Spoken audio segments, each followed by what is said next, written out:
লাটিম খেলা আর ঘুড়ি ওড়ানো, আম কুড়ানো আর পাতা পোড়ানো, ছোট্টবেলা সেই বন্ধুরা কই, কেন আমি আর সেই আমি নই।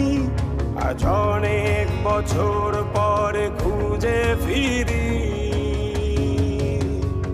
কোথায় আহারে আহারে আহারে শৈশব, কোথায় হারিয়ে গেল যে আহারে কৈশব, কোথায় আহারে আহারে আহারে শৈশব, কোথায় হারিয়ে গেল যে আহারে কৈশব।